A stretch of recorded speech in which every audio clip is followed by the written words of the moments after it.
President Biden's sacrifice changed everything. Welcome to Law and Society. Please subscribe and let's talk about it. President Joe Biden gave divide and conquer new meaning.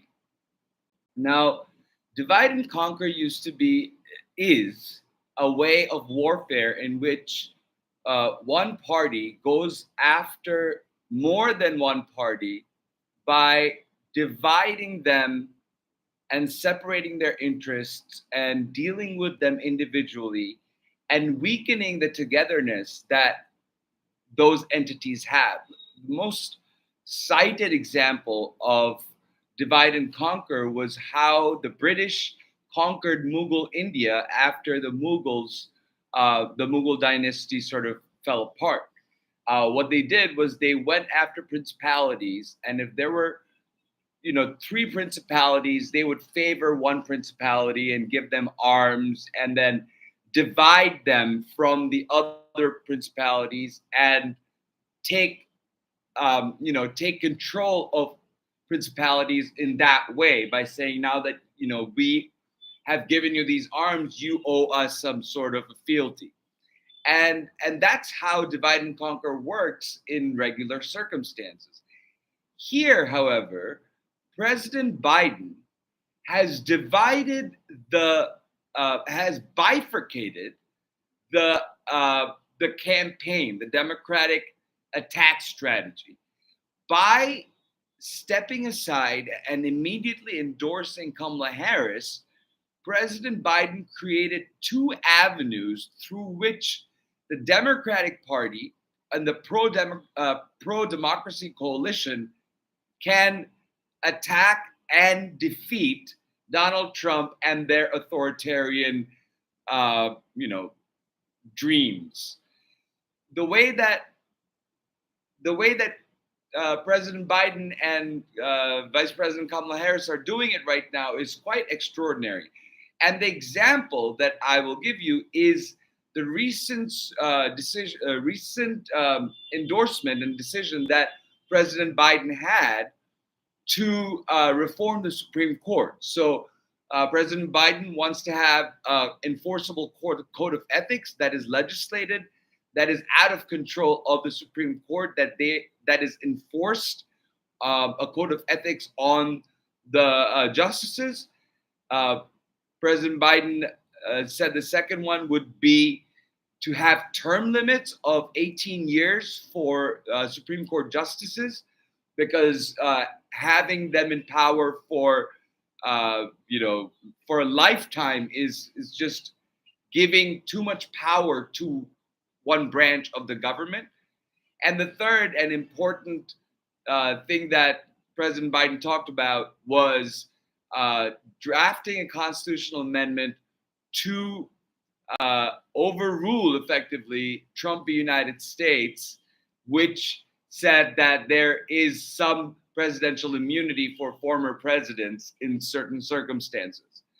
And so when President Biden said that, he is saying that as the commander in chief, he's making policy decisions and giving a policy vision for the incoming or for the next generation, for the next generation of the Democratic Party.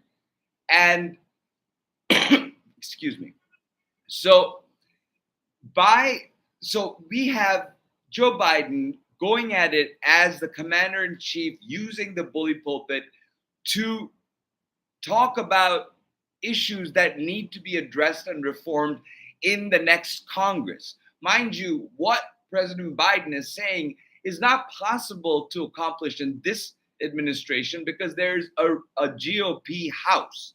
So the Democrats need to win the Oval Office. Vice President Kamala Harris needs to win the Oval Office, and we need to give her a blue Congress, meaning both houses of Congress turn blue in order for these reforms on SCOTUS to be able to take hold.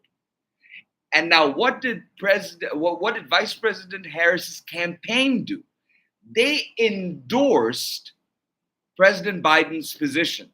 So what happened here is that one entity, instead of having one entity that was tackling uh, the out of control GOP, just completely vile and vengeful MAGA cohort, they separated themselves and said, I'm going to take care of the presidency now and put out policy positions that you will carry forward.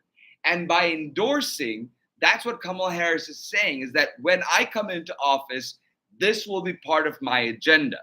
But they're going about it from two different ends. And because of because the GOP, MAGA, and Donald Trump had geared their whole campaign around Joe Biden, they really didn't war game any of this out. They didn't war game out the possibility of Joe Biden stepping aside, staying in office, and endorsing Kamala Harris.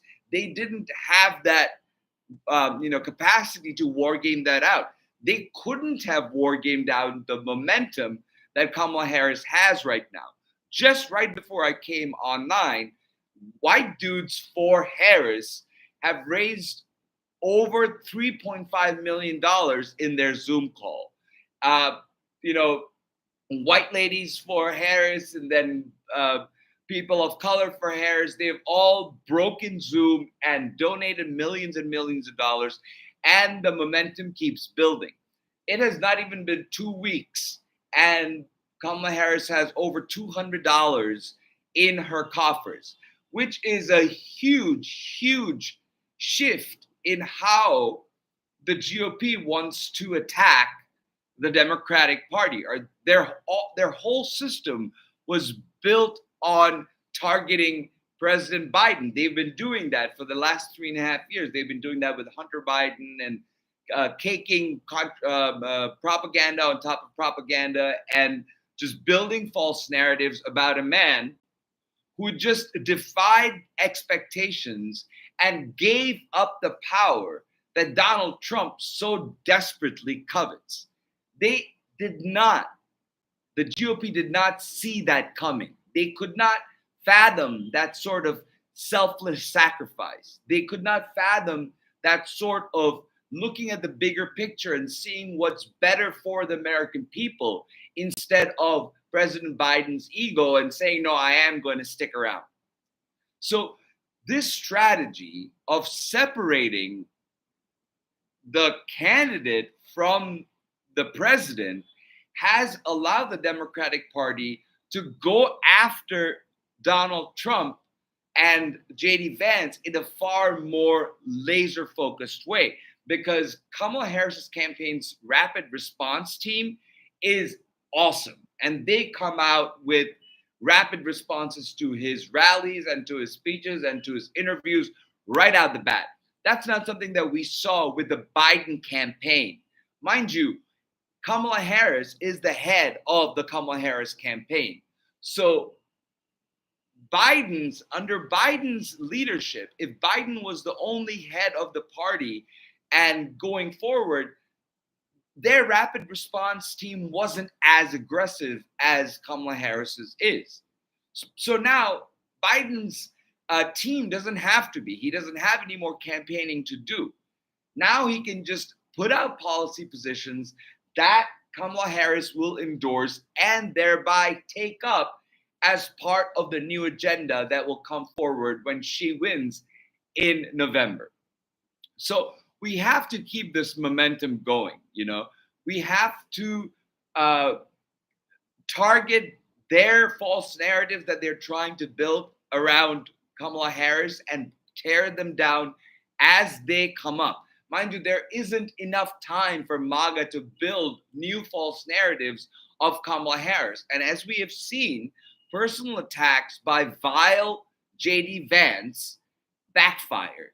And it backfired because they were not of substance. And I said it in the previous video that I made, that their personal attacks will backfire simply because when you start attacking somebody personally and don't talk about the issues that you are contesting when you are in a political election, or in a debate, it shows that the person who's going after those personal attacks has lost the substantive argument. And that's exactly what has happened here. On the issues, Donald Trump and J.D. Vance have Project 2025. J.D. Vance is writing the foreword for a book that explains Project 2025. And you don't have to listen to Donald Trump disavowing Project 2025. You just have to listen to his own policy positions of being proud of Roe versus Wade. The next step would be a national abortion ban. That's what Project 2025 talks about. Former President Trump is all about doing away with education as we know it, the Department of Education, to be able to conflate religion with our secular system of government. He's done that by selling that Bible with the Bible and the the Bible and the Constitution and Bill of Rights in it. So he is already trying to break down these constitutional norms that we have. And it is an imperative for us that we do not let that happen and we stop the authoritarianism and the Project 2025 agenda by getting on Vice President Harris's team, by voting for our democracy, for voting for the rule of law, for voting for a prosecutor over a convicted felon, for voting for truth and what matters to everyday people, the right to choose, low inflation, affordability of healthcare, affordability of caregiving, all the other, the right to choose is a huge, huge thing for which I believe women will turn out in record numbers, and women could very well decide this election. We have never Trumpers who need to rally together and get on the pro-democracy coalition and endorse the Harris campaign so that we may move forward and turn the page on Donald Trump. You know, MAGA won't be gone. And Donald Trump may also want to run after this loss in November. But Donald Trump losing this time will be breaking the camel's back of MAGA as far as I can see, because there isn't anybody who can build false narratives and repeat them and double down and triple down on them and shamelessly do so like Donald Trump. Nobody has broken the norms and exploited procedure like Donald Trump has. That is what has gotten lawyers, prosecutors, and judiciary all stumped, because he is defying the norms of our democratic society. And Kamala Harris is here to defend our norms, defend the fact that nobody is above the law, defend the rule of law and our Constitution, and defend our democracy and democratic norms, our individual rights, our right to choose, our right to privacy. All those rights are in danger, because if there's a police state, if it's an authoritarian police state by Donald Trump following the Project 2025 manifesto, there will come a moment when our Bill of Rights, individual liberties will be eroded away, and we will not get a fair trial. We will not have the right to privacy. We will not have a whole lot of other rights like family rights, marriage rights, which right to contraceptives, which are all unenumerated rights that are vested by precedent of the Supreme Court.